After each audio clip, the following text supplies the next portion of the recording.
Hey everybody, Squirrel Dev here. I'm back here again.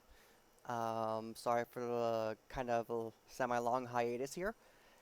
I have taken a quick break from working on FreeLiberatorDx2, but do not worry. I am actually working on a related project that will allow me to essentially make FreeLiberatorDx2 development even faster and easier and better for me. So I'm going to minimize that here. And so the thing that made this all possible is this little program right here, CPP2IL. This is just a simple command line program. And essentially what it does is it takes a Unity game. And, well, if you didn't know, Shin Megami Tensei DX2 was made with Unity as its main engine.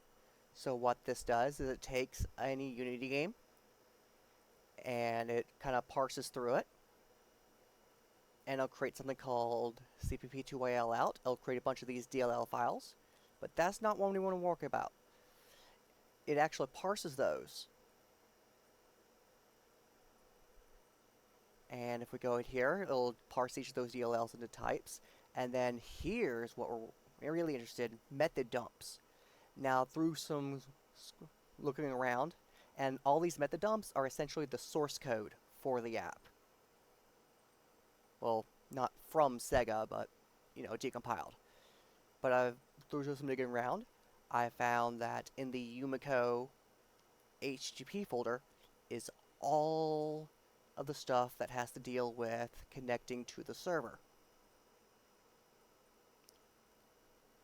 And through a little bit more digging into, here's what the pseudocode looks like, I found that these things like underscore key, secret name, drama, is first, all of these are essentially what are in the JSON files. So I have been working in here, back in the FreeLiberatorDx2 project.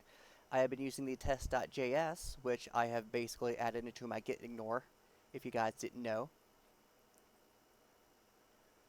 But essentially I'm using this test.js to create a sort of filter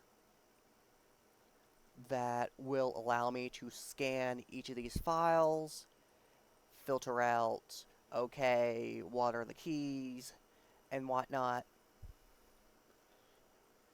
And essentially what it will do is, my end goal, hopefully, is to create some sort of boilerplate JSON files for each of the endpoints that the game expects.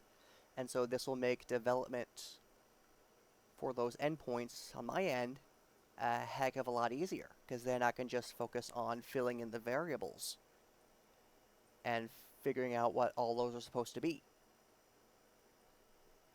And after I do that, I'm going to work on a related project as well to allow me to go through the Wireshark dumps or MITM web dumps and kind of filter through those and just filter all the JSON responses out of all those. I will likely be using Wireshark for this once I have that all set up.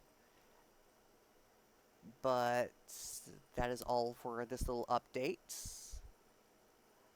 I really hope to be working again on FreeLiberatorDx2 very shortly in the future, once I have all this done and be able to make development a heck of a lot easier.